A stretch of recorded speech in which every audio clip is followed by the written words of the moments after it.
Welcome in to the Punt Pass Podcast. I'm your host, Drew Butler, joined alongside by my co-host, Jake Fromm. Be sure to follow us on social media. We are at Punt Pass on X and Instagram. Subscribe to the YouTube channel as well. YouTube's been popping off. We love that. YouTube.com/Punt Pass. And, of course, puntandpass.com, the number one destination for all things college football. Pleased to be back with you. We got a bunch to talk about. Georgia's baseball season is over. The U.S. Open Golf Championship wrapped up over the weekend, and the World Cup fever has taken over the USA, and for good reason. We're going to dive all into that. We bring on a very special guest as well to kick off this show. One of the most popular episodes of this offseason series. Don't tell him that, Drew. Don't tell him that. It's the truth. It's the truth. Tony LOCEY is back with us. You remember Tony, Georgia pitcher from 2017 to 2019. He had a 20-8 record with a 3.92 ERA. He pitched 186 innings with 194 strikeouts, a third-round draft pick for the St. Louis Cardinals. He gave us the lowdown a couple of weeks ago. He was heading to Omaha to go cheer on the Dogs, and he is back. Tony, what's up, man? Jake, good to see you, brother. Yeah, good to see you. Tony, I cannot wait to hear all about your Omaha experience. Let us know, man, how it went. Where were the cool spots? How were the Dogs? How was everything else? And then why did we get our butt whooped at was it Rocco's? What's the bar there with the Jello shot? Yeah, Rocco's. Man, tell me about that. Excited to be back on. Omaha was an absolute blast. I mean, I hope the Dogs get back every year because I would definitely be there. Any baseball fan should definitely go. It is all of what they say it is. It is the World Series of college baseball. I mean, it is electric. We lost at Rocco's. I mean, we were outnumbered. That first Saturday game against Texas, all the Dog fans showed up, and I guess they all had to go back to work. So they left me out there lonely. We probably went from realistically 2,000 fans to 100, not including parents. And it was, it was a huge drop off, but, it is what it is. I think they had plans to show back up for the championship series, and unfortunately we didn't make it that far. What was the vibe like in Omaha? I mean, admittedly, I've never been there. What is downtown like? Are the hotels decent? Like, what was the situation in Omaha, Nebraska for the College World Series? I'm assuming it gets pretty active when their premier event of the summer is happening. Yeah, I mean, it was a beautiful place. A lot of sky rises. You're right downtown. The stadium's absolutely gorgeous. No diss to Creighton, but I don't know how they looked up and had that as their home field. I mean, that field will be one of the best in Georgia.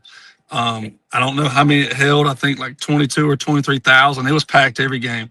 Every time the Dogs played, that game was absolutely packed with just baseball fans. I met so many people just from around Nebraska.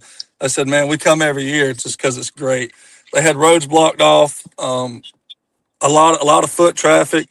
Saturday, Glory. I think Friday night, Glory put on a tailgate, and then Saturday, day of the game, we had a tailgate as well for Georgia fans. I mean, that was electric. It was absolute packed. I mean, it was a sea of red and black. And that was awesome. That gets your adrenaline going. And I went to the hotel every day when the Dogs got sent off, along with family and other Bulldog friends. And that was special to see, too, when the guys walked out, the cheering that went on. I mean, it gives you chills as a former player. Like, man, if these guys ain't ready to play, they're not going to be ready. You know what I mean? It was a huge pump up before every game. All right, before we get to the actual baseball, I got to ask you one more very important question. You said it on this podcast a couple of weeks ago. You were heading to Omaha, and you were missing your wife's cousin's wedding. What's going on the home front? I know you're with your wife, right? I know you're with your wife right now. You guys are on your summer vacation down in Fernandina Beach. Is everything okay on the home front? You got this new baby. You have another kid. I need to check in on you. Oh, all's great. She actually flew out. I mean, she about woke me up at 9 o'clock in the morning out there in Omaha. She flew out there the next day. So she did attend the wedding, and I did not. And she met me out there, and we had a ball in Omaha, Nebraska. I hear you. Both kids went. No, both kids stayed back. Her parents kept them until Tuesday, and then my parents kept them until we got home, which was Thursday morning. I mean, the I day got we you. lost at Wednesday, that day we lost, we didn't even sleep, man. We booked our flight for 5 a.m, went back to the hotel. I was staying at the casino, gambled for 2 hours, and went straight to the airport. I hear you, Tila. Hey, before we dive into the actual X's and O's of the Georgia baseball part, something me and you texted about that for the life of me, still couldn't understand of the way the tournament's set up, the way it's bracketed. Sometimes Georgia would be the home team. Sometimes they wouldn't. Like, I couldn't understand that. Like, I understand if you're in the losers bracket, how are you the home team? And, if you're the higher seed, not in the losers bracket, how are you the visiting team? I couldn't understand it. So, Tony, can you please lay that out for us? I really don't know the official rules on it. I do know it's an equal deal. So if I'm the home team the first time, the next time we play, I'm going to be the away team. There's no big advantage, home field advantage. I mean, if you look at Oklahoma, they were sub 500. They were nobody. I mean, they weren't even going to make the SEC tournament. And then next you know that they strung together 2 or 3 good weeks. And then they got hot at the right time, and the committee thought they should be in it. And look at them now. They're national champions.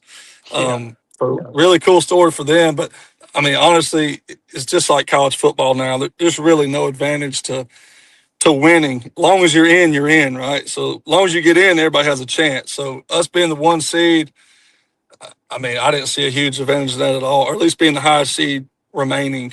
It was almost a disadvantage rather than an advantage. So, Tony, I'm gonna put you on the hot seat here because me and Drew have had this discussion on the podcast before on a previous episode. Like, generally, after the Super Bowl's done, there's a good consensus. Like, hey, the best team, throughout the regular season won the Super Bowl, or college football. Hey, generally the best team ended up winning the national championship. There's probably a little bit more back and forth there with college football than necessarily the NFL. But do you feel like the best team in college baseball this year won the College World Series? I don't. I think the hottest team at the right time won it. I mean, you look at teams. I mean, our arch rival, Georgia Tech, I mean, they were absolutely stacked from top to bottom. I mean, they should have been in the College World Series. Mississippi State, I mean, they should have been in the College World Series. I mean, you look across the board, I mean, even shout out to Mercer. I mean, those guys didn't make a regional this year, and they were number 3 in the country on home runs. They were like number 6 in the country on RPIs. I mean, they played just as good as anybody did in any Power 5 conference and didn't even make it. I'm not saying they would have won a national championship, but I'm saying those guys would have competed. They would have gave a lot of teams a run for their money. North Carolina was good. I mean, they were cursed. I think North Carolina's never won a national championship in baseball, and they've been, I think, 12 to 14 times. I heard them say on the show. I mean, Crazy. It's just, and obviously, I think Georgia is a national championship team. I mean, the way our pitchers pitched out there was unbelievable. Man. We ain't seen that all year. I mean, we flipped script, and then next thing you know, we couldn't string together a couple hits and big-time moments. I mean, we had every opportunity to win every game we lost. It's crazy, Tony. I'm looking at these stats right now of Oklahoma, the national champions. They win the 2026 Men's College World Series. They defeat North Carolina in a 3-game set, so they are the champs. But you mentioned it, not even a mediocre regular season. They finished with a sub 500 record in the SEC during the regular season. They lost 4 straight weekend series in the conference to finish the regular season. They lost their first game in the SEC tournament to LSU, who I think was the worst team that made the SEC tournament. Then they're staring double elimination against Georgia Tech, the number 1 ranked team in the country. They win that regional in Atlanta, and then they crush Kansas by a combined score of 21-3 in the Super Regional. They beat Alabama. They beat Georgia twice, and then they beat North Carolina. So they were certainly the hottest team at the right time. Talk about Georgia not being able to get the bats going. I know it was frustrating for a lot of Dogs fans, especially coming off that Super Regional, Tony, in Athens against Mississippi State, where it seemed like every single player was hitting a home run. Did the field play different? Was the wind different in Omaha? It seemed like a lot of balls that may or may not have left fully field got caught up right around the warning track there in Omaha. Yeah, the wind typically blows in. Several of our games, the wind was blowing out. I mean, a lot of guys were saying during the night games that it was very hard to see, but at the end of the day, both teams have to hit with it, right? So it isn't like a favor for one and not the other. For our guys, baseball is a game of runs, just like we mentioned Oklahoma making that kind of run they made this year. You can only be hot for so long. The problem is we didn't have nobody step up. So when you're top four, you rely on them. You rely on your back half to pick it up. And nobody just stepped up. And it's really hard to be great all year. Our guys have been great all year. Yeah. It's like when one guy went down, another one stepped up. And, it is what it is. You got to think about the emotions were riding high. A lot of transfers, a lot of guys thinking about, hell, this could be my last at bat. This could be my last time playing baseball. Just a lot of uncertainty, a lot of high emotions. And just going back to what we talked about the big leaguers last time we was on the pod, those guys been here and they know how to control their emotions. That's the difference between a SEC player and a big league player, right? They're just more mature. And not to say our guys aren't, but it's just a learning curve. And, I sure hope we make it back. That place is awesome. Yeah, I really thought they were going to turn it around. Dan Jackson, I believe, the first time we played Oklahoma, hit that home run in the 8th inning. And I'm like, all right, hey, man, this is going to be, the fireworks here to get everything started, turn everything around. Here's the guy, our guy, he steps up in a big time moment, and it was just a solo shot, but I thought it was something to get the guys rolling. That was what we needed. But, man, just kind of petered out. And it's such the big script flip of, hey, I just feel like if we hit half as good as we did during the regular season, we win because our pitching was lights out. Like, yeah. I didn't think we could pitch that good. And man, it's as a fan, it's kind of tough because you're like, man, the pitching was good enough to win. Just, man, if we could find our way to hit ourselves out of a paper sack, it would have been nice to do. But that's baseball, man. We had 2 starters though complete games. Crazy. Back to back, Saturday and Monday. I'm so glad we beat Texas. I don't know who the mama is, but I know Georgia's their daddy. Yeah, there's no doubt about that. There is certainly some silver lining. Georgia had an amazing season. Talk about what's next for this team. They obviously lose a lot of senior leadership, guys who have been in the program for a long time. It's being reported that Coach Wes Johnson is going to have a huge contingent of top recruits in Athens this weekend for some official visits. Is Georgia baseball officially back on the map? Yeah, absolutely. I think we've been back for a long time. It's kind of like football. Jake brought us to our national championship in 17. We didn't win it. Or 18, we didn't win it. And the next day we win it in 21-22, back to back. You know what I mean? So it's kind of one of those, once you break the curse, I think you're in. I think you're a contender for a long time. And that speaks volumes to Coach West and his staff and the culture he has brought here. He has a special model where he's going to go get kids that knows that will buy in, believe in him, and believe in each other. And, he's very big on the transfer portal, which a lot of people are now. And he wants the older guy, the experienced guy, the guy that nobody took a chance on with a chip on his shoulder. And he's like, come to Georgia, let's develop, and let's get back to Omaha. And it's going to be something special to see. I think Coach West will have us in a good spot for a very long time. Yeah, obviously, I hope it's next year, where they get back and they're able to get back on, and finish the drill. But I think it's something big and important to a culture and a program like we did in 2017 of getting there. And then all of a sudden there's belief, not only for the players, but for the coaches as well. Like, oh, hey, we can get there. We can win. Man, the margins are very thin. But we know, hey, if we can capitalize on X, Y, and Z, we can get over the hump and get there and finally make a breakthrough. And at the end of the season, call ourselves champions. So, man, I definitely think there is some good things up ahead for Georgia baseball. Tony, I know you're close to the program and you help and support a lot. You just mentioned Coach Wes Johnson likes to go to the transfer portal. He wants to bring guys in that will fit the culture, but who also have some experience to be immediate impact guys. What does NIL look for baseball players? What is the budget? What are these top guys making? You would hope that Dan Jackson made a boatload of money this year, but quite frankly, I would just have to assume that that's probably not the case in terms of basketball and when you compare it to football. Yeah, it's not even close. Georgia's NIL was 10th out of 12 SEC schools this year. That's how low it is. We just got a brand new stadium, which is awesome. Helps with recruits, helps with fans, helps with players' experiences. But ultimately, the way the game's going, you got to put all your money towards on the field, all your players. I mean, you got to go pay somebody to come be a dog and, and live up to that money. I mean, we really don't have the fans. So if any donors are listening, we'll take whatever we can get. I've done a lot, and Jake played with me in the fundraiser. We did a baseball fundraiser this past year, and hopefully we'll come up with several other things to help this program get over the hump, or go out and pay a kid that we can flip from LSU, Oklahoma, Arkansas. I mean, it's just the nature of the beast, and Wes knows what he's got to, because Wes says, hey, we can't pay you all that money, but I can help you. I can develop you. He's like, hey, this is bigger than Georgia here. Like, I can help you have a 10-year career. So it's like, you go take $1 million and you come here and take 150 in a 10-year career. Which one are you going to take? So I think that's a huge recruiting standpoint for him. And just like I mentioned, the last time we were one pitch away, Coach West's roster was $16,000 was his NIL from top to bottom. Crazy. We're crazy. 3 years ago, his first year against NC State, he had $16,000 as his NIL budget. That's man, that's so I mean, the proof's in the pudding, right? So I mean, he knows what he can do, and he knows how to structure this to talk to recruits. I mean, he's been at the big league level. He's been at LSU in a national championship. He's now been in College World Series with Georgia.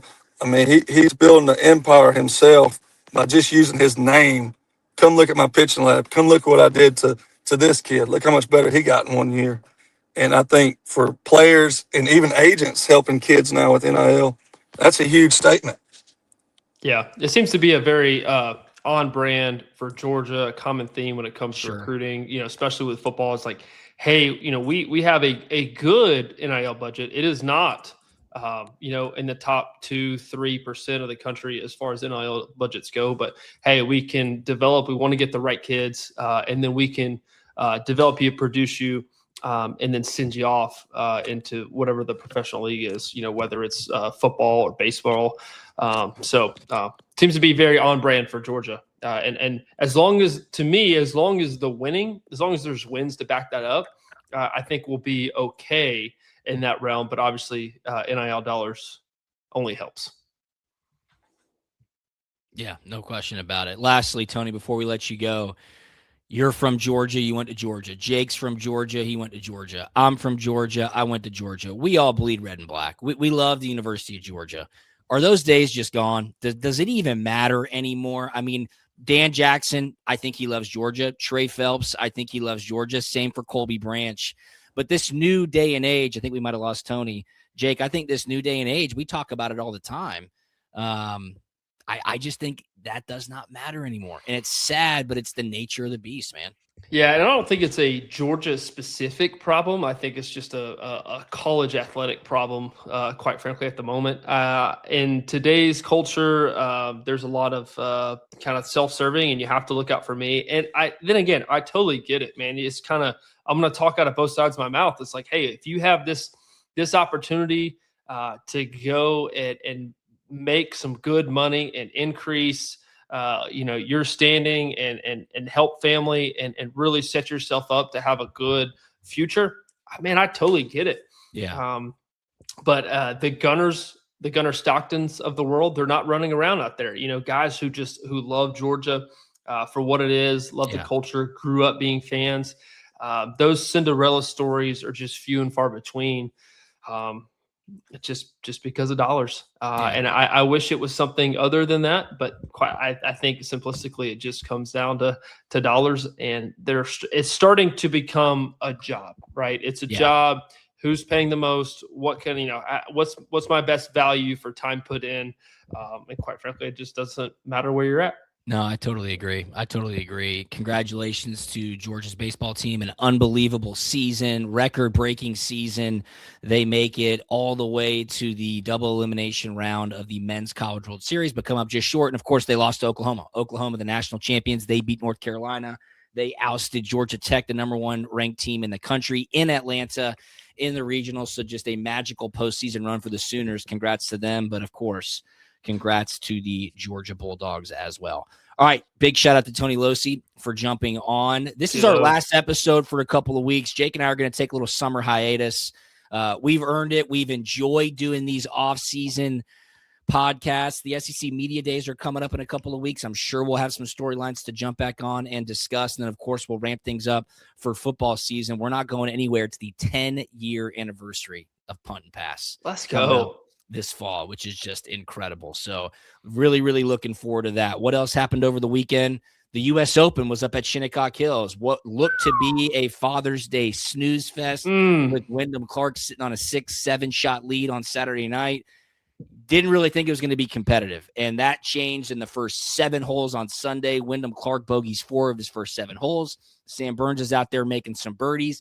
This thing tightened up in a big way, and wow, if you were sitting on your phone, scrolling through social media, enjoying your Father's Day, and getting a sense as to what was happening with the vibes around this tournament, boy, I have not seen a lightning rod in golf quite like Wyndham Clark in some time. This is an American playing for the U.S. Open in New York, actively getting rooted against. Playing with Scottie Scheffler in the final pairing on Sunday. Scottie Scheffler going for his elusive U.S. Open to cap off his Grand Slam, Jake. And man, guys are screaming, get in the bunker. Guys are screaming and cheering when Wyndham Clark is making bogeys and missing putts. Kind of felt uncomfortable for a little bit, but let's backtrack as to why this is happening to Wyndham Clark, okay? Last year at the PGA Championship, Wyndham Clark sends an errant drive. He turns around, chucks his driver. It snaps in half. It hits a board behind the tee box. It careens and almost hits a volunteer at Quail Hollow Club there in Charlotte. Bad look. Heavily covered. What's going on with this guy? You can't do that. Not good. Then a month later, he goes to the U.S. Open at Oakmont Country Club in Pittsburgh, Pennsylvania, misses the cut. Oakmont, I think, founded in 1906, 1908. He bashes 2 of the lockers in their historic clubhouse. Pictures come out. This thing caught social media wildfire. It was reported that Oakmont said he's not allowed back on premises. I believe that has since been resolved, and he has done what he needed to do in order to make that situation right. Nobody like that. What's this guy's deal? Act like a professional. I can't believe you do that to a historic clubhouse. At the Masters this year, this is a little bit more like subdued, but just kind of a prickly comment to make that I think the general public doesn't really like, Jake. He's at the par 3 tournament. It's Wednesday. There's family running around. He's on with Scott Van Pelt on ESPN afterwards.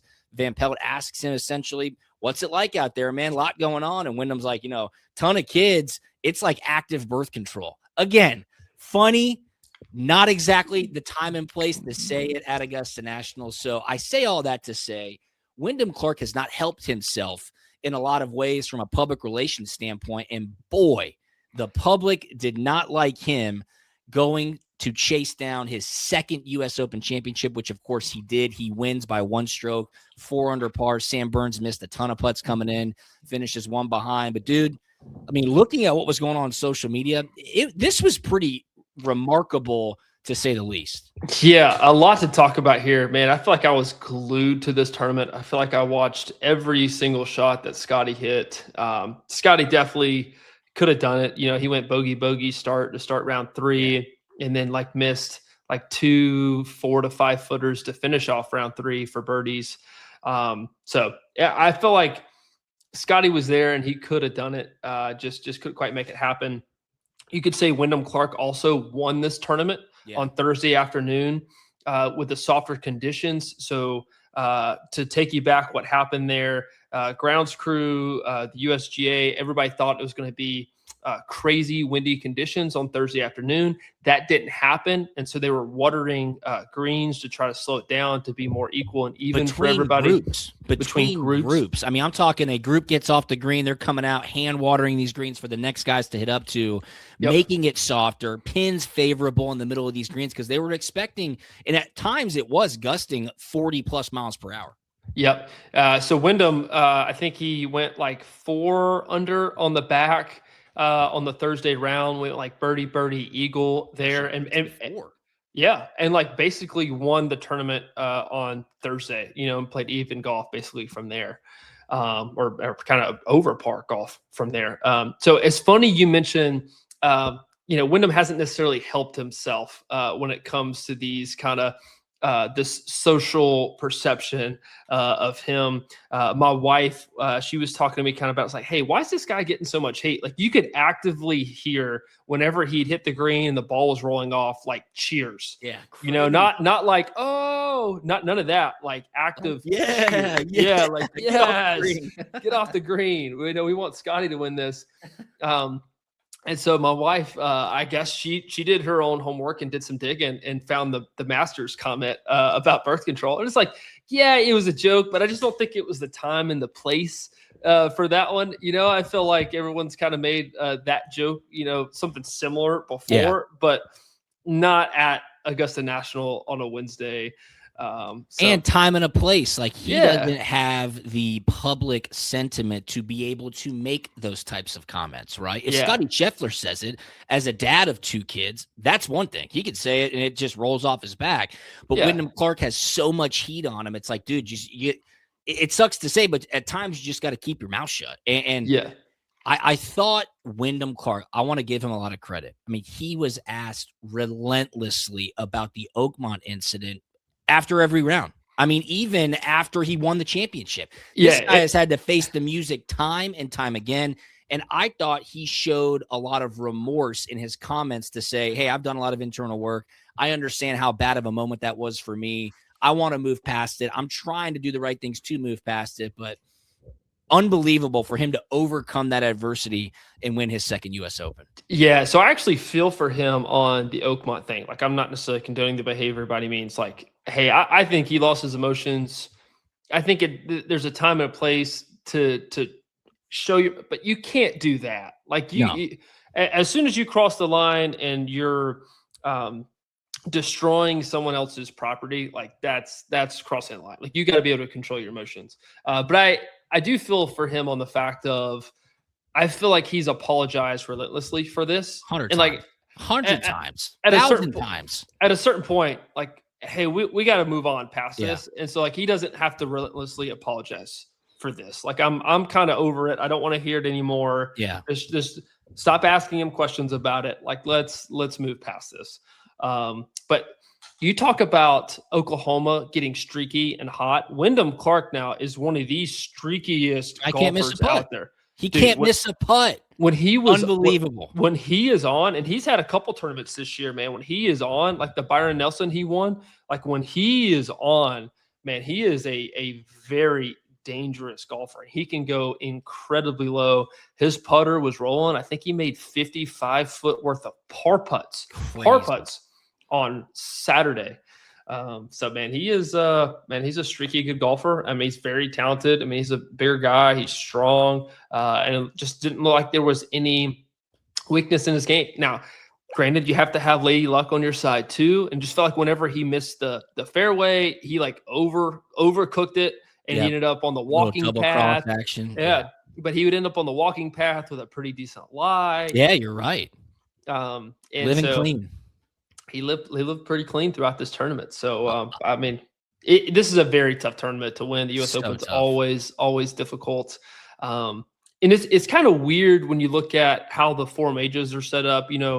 Generally the Masters, hey, you got 10 guys that are kind of competing for this, and really nobody else has a chance.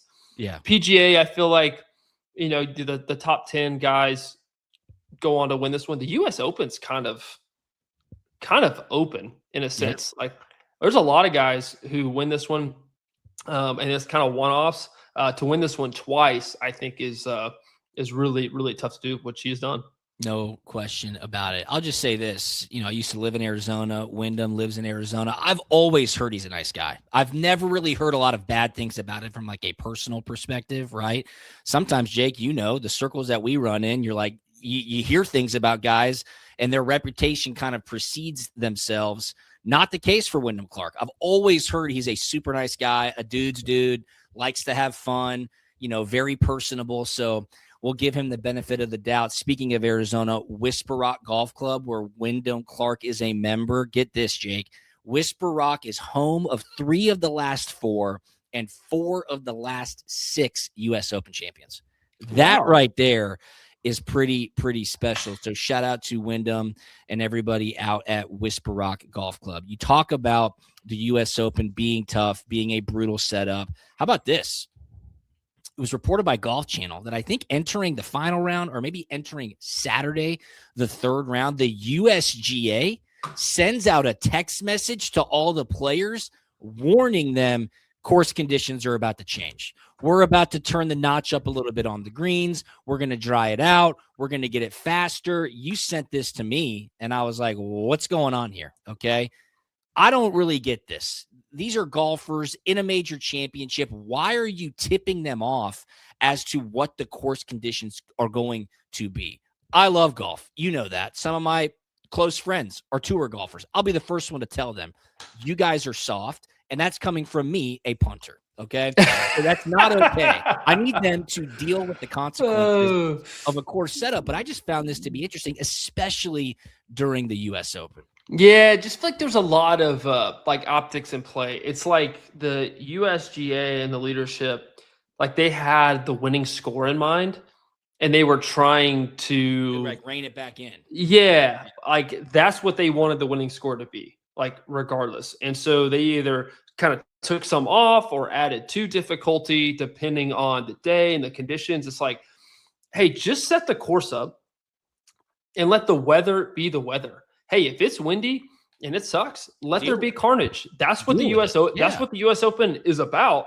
But you know, the watering the greens, and I get the losing the golf course, and you don't want to ruin the golf course for the next month afterwards to have the greens, you know, grow back. But I think everybody likes a little carnage when it comes to the US Open. I want to see those guys struggle, man. Hey, yeah, that's the standard. You've been on the struggle bus before. I've been on the struggle bus, man. There's days out there when it's like, dude, I am scared. I am scared of the greens, right? Yeah. And the speed of the greens. And you want to see the best in the world struggle a little bit and make them feel like, you know, you're an amateur golfer out there at the club. I totally agree. So interesting to say the least. When I played for the Pittsburgh Steelers, obviously you're in Pittsburgh. The weather is definitely a factor. And Coach Mike Tomlin always used to say, we're not going to worry about the weather because we can't control it. Why am I going to waste my time and energy worrying about something that I can't control? And I'd put my hand up and I'd be like, well, I do need to worry about it because this is my job. I got to know which way the wind's blowing. I got to know what the weather forecast is going to be because I played a game there once, Jake. I swear to you, we had 4 seasons in one game. It snowed. It was hot. It was windy. It was raining, all in the course of 4 quarters. So I always do take that from Coach Tomlin, though. Can't control the weather, so why are you going to worry about it? I feel like golfers should have to deal with a little bit of that's why I got to give props to guys like Josh Allen, Ben Roethlisberger, 100%, Aaron Rodgers, Brett Favre. Man, dude, those guys that are playing outdoors up there in the north in just the elements. Buffalo, obviously, you know, bringing in the snow, but the wind too, and the way it spins in that bowl. I mean, it is tough, and whether you think about it or not, man, it affects you. I just felt like Josh just made it a point early on in his career. He just said, you know what, F it, I can't control it, and I'm gonna spin this thing so hard that the wind just isn't gonna be a factor. And he's also got like 18-inch hands too. So that certainly helps when you can completely wrap the ball in your palm and sling that thing around the wind. But no, incredible. And what was also incredible was Keith Mitchell, former Georgia Bulldog, T4, his highest finish ever in a major. He started out things rough on Thursday with a front nine 41, 6 over par on his front nine. And what does he do? He hits a 29, shoots a 29 on his back nine to shoot even par on Thursday. Then he shoots a 70 on Friday, even par, 70 on Saturday, even par, 70 on Sunday, even par, becoming the first ever golfer in the history of the U.S. Open to shoot 4 consecutive rounds of even par.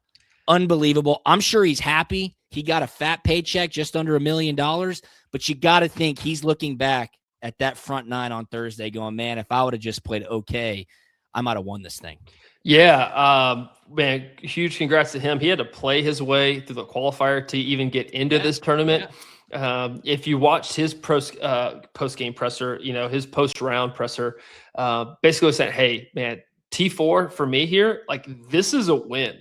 Awesome. Huge congrats to him. Georgia guy, swaggiest guy on the golf course. Cashmere Keith. Man, and dude, I mean, to put up with what he put up, especially in the opening front nine, 41, and just battle his way back. Talk about some mental fortitude out there on the golf course, because it could get away from you real fast. I mean, he could just say, hey, I'm just happy to be here. I'm going to enjoy my 2 days.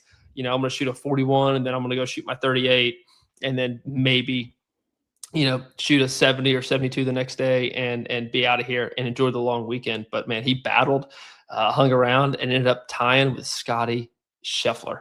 And then he played with Sam Burns, who was surging late, had a chance to win. Sam Burns, one of the best punters of the entire world, had a chance on 17 and on 18. Man, that putt on 18 just went right there at the last minute. So Sam Burns, I hate to be Sam Burns right now, because last year at Oakmont arguably should have won and had a chance this year and could have won this year as well. So, man, overall fun tournament. It wasn't the complete snooze fest on Sunday, I think. That's right. That you and I both thought. So I was glued in. I was locked in. I wanted Scotty come back because I thought he could have done it. I know, man. It was fun to watch on Sunday. I'm glad it did tighten up a little bit. Shout out to Keith, though. Automatic qualifier into next year's U.S. Open. And guess what? Automatic qualifier into next year's Masters as well. So that T4 does a bunch. He's going to get a bunch of FedEx Cup points and a bunch of official World Golf Ranking points as well. So a great performance to him to kind of get his season back on track. But I know a lot of dog fans were cheering for Keith on Sunday. A great U.S. Open Travelers Championship coming up this weekend up in Connecticut. It is a signature event, so all the big names will be out there. We'll keep things posted. Royal Birkdale got except the for Rory Championship coming. Except Rory's for Rory, not playing because the rules don't apply to Rory. Come on, dude. That's your guy. Don't talk about my boy like that. That's your guy. I'm just saying. So my wife and I were watching the Netflix Swing series from last year. Took us a while to kind of get around to it. We were in the middle of a show, but yeah, man, I'm so off the Rory train, dude. Like so off of it. Hey, have you guys watched Off Campus on Amazon? No, what's up? Okay, so Jackie and I just finished it. 1 season, 8 episodes, and it's a good show. The ladies love it for obvious reasons, Jake. So if you wanna have a little fun, watch it. Yeah, I enjoyed it. It was 8 episodes, like a hockey player and a girl, and they fall in love, and there's like a love triangle, and then there's a lot of other guys and girls, and it's an intimate show. Let's put it that way. A very intimate show. Is it overly raunchy? I think it's just the right amount of raunchy. Okay. That's what I would say. I enjoyed it. So I know Jackie enjoyed it.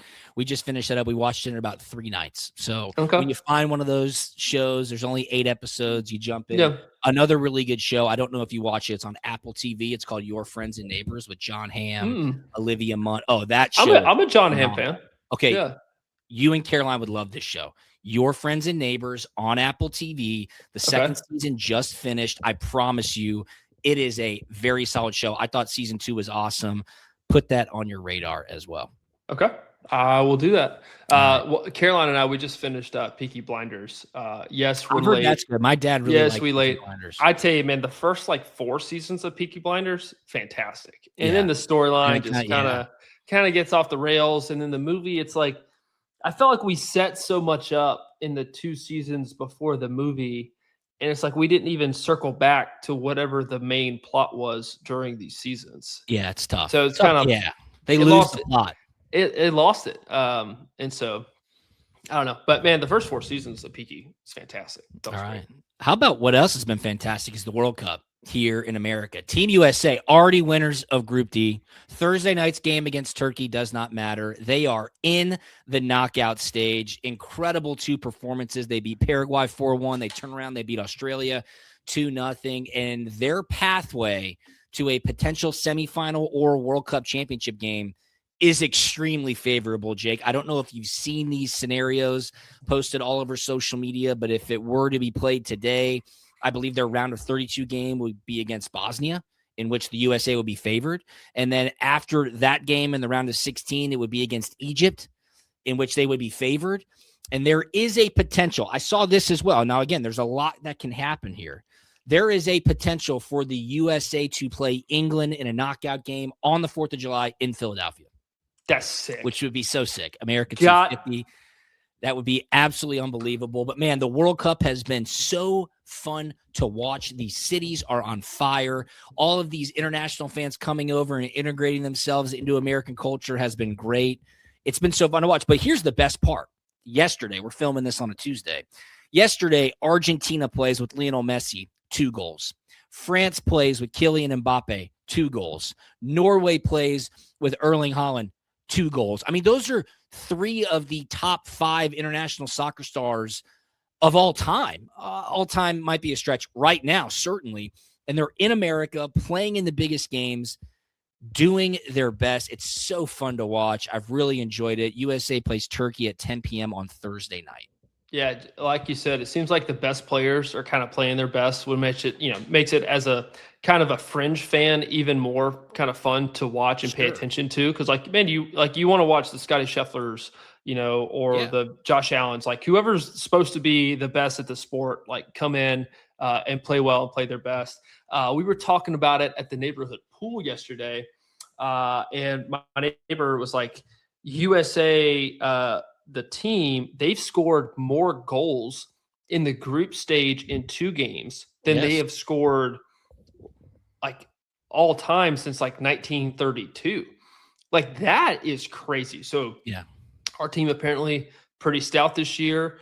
Egypt and Bosnia. I mean, I don't know soccer a whole lot, but I would imagine would, be a very favorable matchup, and then to play England there on the 4th of July. That would be sick. Come on. That would be sick. The storylines on that game, like make it happen. That would be awesome. I think unfortunately, because they're coming out of Group D, even if they were to make it to the semifinal, that would not be the Atlanta game. So unfortunately, I don't think USA has any chance of coming to play in Atlanta, but I know we're about to wrap this up. One of my favorite things coming out of the World Cup has just been seeing all these videos on social media of these international fans experiencing American culture and just having their minds blown. Walmart, Costco, Buc-ee's, the Australian guy who goes to Texas Roadhouse and thinks it's the most amazing restaurant in the world. He's like, they bring me out this bread. I say, I didn't order the bread. They say, no, it's free bread. You can have as much as you want. He's like, this is incredible. I get free refills. Steak's only $10. I'm like, dude. Yeah. He goes, why are Americans so angry? You should be happy all the time. You live in a country that has Texas Roadhouse. Texas Roadhouse. It's hilarious. Hey, real quick. So apparently, Freddie, the German guy, who we think is who we think is a complete conspiracy. So I texted a confidant of mine who is very tight in the Ella Langley camp. And anyway, apparently he is a real dude, a real person. I'm just not buying the social media buy-in. Something's up here. But something's up, dude. There's no doubt. He is a real person. He is a real person. But nothing about this screams authentic and organic to me. No, and to your point, last week we talked about it. He had gained 600,000 plus followers in a week. Since then, he's up to 731,000 followers. So now it's tamed down a little bit. He's up 100,000 followers, but he's going to Boston, and who tweets at him? Gordon Ramsay, the famous chef. The tweet is like, hey, if you're going to Boston, let me know. I got something special for you. People are offering him private jets. It's absolutely crazy. But hey, he's winning the World Cup. So shout out to him, and shout out to Ella Langley's tour manager for giving us some insight that this guy is for real. So thank you very much. Man, this has been a great episode. Shout out to Tony LOCEY for jumping on. Thank you for watching on YouTube, listening on podcasts, or watching on Atlanta News First here in Atlanta. We're going to take a little bit of a break. Hope everybody has an awesome 4th of July. Follow us on social media at Punt Pass on X and Instagram. Subscribe to the YouTube channel. Follow us at Drew Butler, at From Jake. Have a great week, everybody, and we will talk to you in a few weeks. See you. We out.